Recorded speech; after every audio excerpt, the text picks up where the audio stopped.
the assistance of the National Sailing Hall of Fame, Crosby Marketing Communications. We were a little outfit until they came along. City of Annapolis agencies, Annapolis Fire Department, Annapolis Harbor Master staff, and Mayor Cohen's staff, not to mention himself. The U.S. Coast Guard Annapolis Station, U.S. Coast Guard Auxiliary Annapolis, Maryland Natural Resources Police, Maryland State Police, United States Yacht Shows Incorporated, Zito, Holden Campbell, attorneys at law in Annapolis, and Shelf Reliance, the food that Matt used for the voyage. It is dry, frozen, and he said, he told me it was good. He told me it was good at the end of the voyage. We put about 800 pounds of that on the boat, and if you put the right amount of water with that, that makes about 7,000 pounds of food that guy ate, and it's heavier than the boat. Thank you. Thank you, Shelf Reliance. Thank you, Gary, for taking the hit, and thank you for making it for us. I never had a doubt that you'd make it, honest.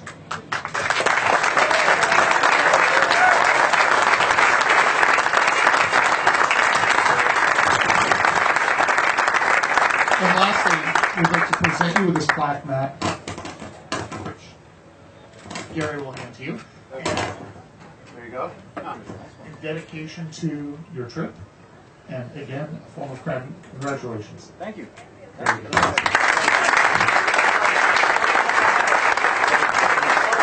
All right, the big moment. We'll sit there.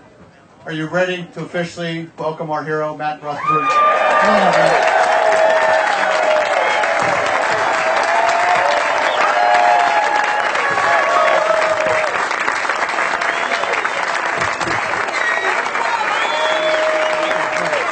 Thank you. Well, we're doing well. How are you doing?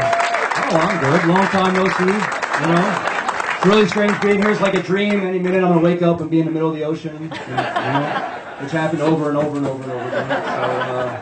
So, yeah. And the funny thing is, the longer you're out to sea, the less you dream of land, and eventually all you do is dream of the sea. So it takes some time to get used to it again. But I'm okay. You know, I'm on land.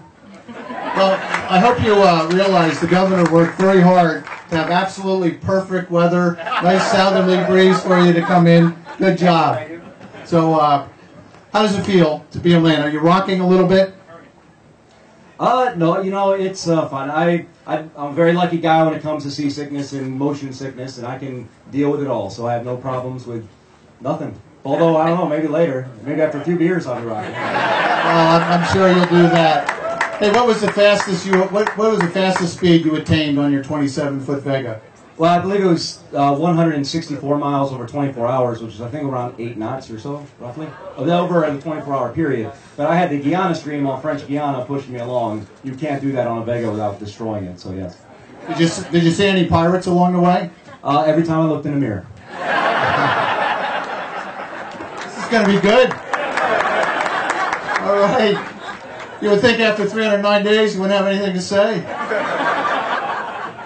So how was it going around Cape Horn? Cape Horn is beautiful, by the way. There is a particular time, and if you can get there within the first 2 weeks of January, you have the most likely chance of not being hit by a crazy storm. Although I had many storms before and after, the day that I went around the Horn was a beautiful day with rainbows and everything you can imagine. That's a lucky day too, just like today. Did you get to talk to many people on the radio when you were out at sea? I tried to talk to freighters, but never talked back. So, not really. No. Well, my VHF died, and so yeah. Once in a while, I could use a sat phone, but sat phone minutes are incredibly expensive. So, you know, all the communications I had were all business related. You know, something about wind or boat or something breaking. So you don't often say, "Hey, how's the weather? What's up with this sports team?" and go Cleveland Browns and all that other stuff. Cleveland who? I live here now, but I was born in Ohio, all right? I think they made a trek here one time. Yeah. So, when you made the trip, were you aware of some of the people who have done this before you? Joshua Slocum, Sir Francis Chichester, Robin Knox Johnson, for example? Yeah, Knox Johnson got a hold of me not long ago, actually. It was really nice of him. The first guy ever, he won the first round the world nonstop race. Of course, you spend time in the earlier days of sailing reading about Motissier and reading about Slocum, reading about these guys. But then you sail so much, you don't want to read about sailing anymore. You just want to read about like the desert or climbing a mountain. You're in the ocean too often. But yeah, all those guys are great. And I don't know, those are awfully big shoes to fill, but I'll keep sailing, so let's see what happens. So your next trip going to be the Serengeti? Yeah, I'm going to sail the Serengeti. There you go. On a land yacht.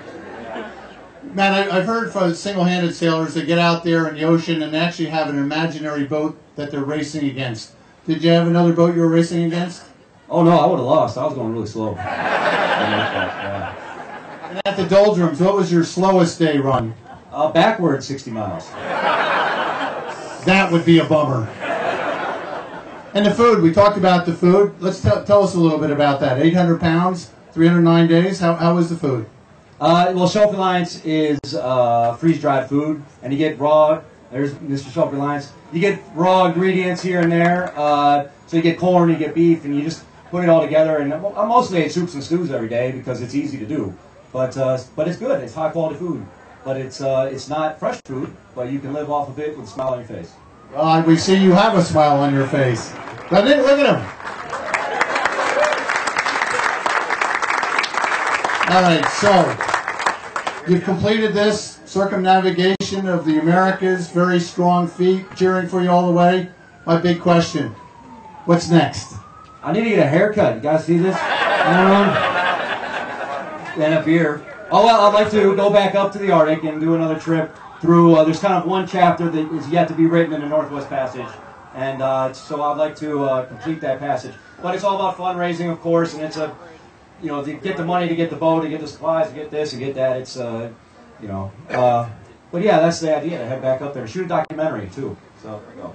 So I mentioned Senator Harkin a little bit earlier. I love modern technology here on the iPad. Here's Senator Harkin live. Hey, Tom. Tom, he says. Okay. How's it going? Yeah, I'm working on it. If I keep swaying, it just kind of stays in the same place. Yeah, I was watching you come in there on your foot a while ago. I'm sorry, I had to gather in the morning, but you look good. Listen, save a beer for me anyway, will you? Yeah, well, we'll go out on St. Brendan when you get a chance here. Say what? We'll go sailing out on St. Brendan. Hey, St. Brendan will be the thrill of my life. I'll tell you what. I look forward to it. God, you look great, man. After all that. All right, Tom, well, you bring the beer and I'll raise the sails. All right, I'll bring a steak and beer. All right. All right, thank you very much. That was very cool. Modern technology. Any racing in your future? I do some racing out here once in a while, mostly with little Cal 25s because it's not very serious. I like to, I'm not very into going as fast. It's, I'm just trying to get to A to B without breaking anything. Well, how about this? How about on Wednesday night we crank up your boat and I'll come help you and we'll see what we do. Hey, let's go for it. I think we can take them all, man. Be confident.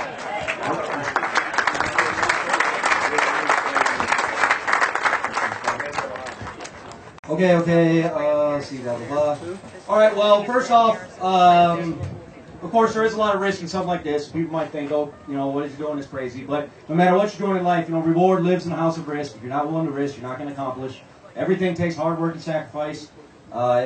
It can be very difficult, of course, being out in the ocean alone day after day. But if you get yourself in the right mindset, it's not so bad. You just, this is where I'm at. This is what's going on. I'm going to have a wet sleeping bag tonight and soup, but a good soup.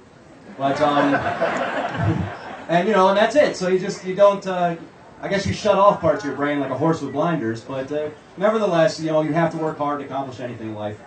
I would, of course, like to thank all my sponsors. I know if I try to say them all by name, I'm going to miss some. So I'm just going to say I would like to thank all my sponsors who believed in me before I left this dock, trying to go around to different places and call different businesses and tell them what I was trying to do and the expressions I get from their face. I'm trying to do it on this little 27-foot boat. I'm going to go up to Northwest Passage and, around Cape Horn. And so, yeah, I almost surprise me sometimes when they want to give me sponsorship. But you know, I really appreciate it, because without them, I wouldn't have got the gear necessary. And of course, without Don Backey and Crab, Don was the first guy. I was working on a boat doing the bottom job for one of Crab's boats, and I see a little. At the time, I was going to take a 25-footer, not the 27. This is the big boat.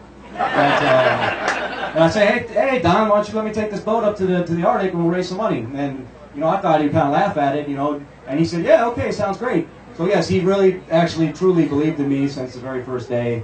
And without Don's initial support and continued support, you know, this would never have happened.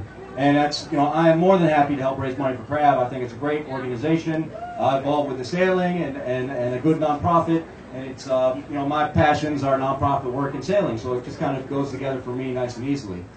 We are, I believe, I heard that we're somewhere around 80,000. Now, the expenses of the trip are about 8,000, so I guess that makes us around 7.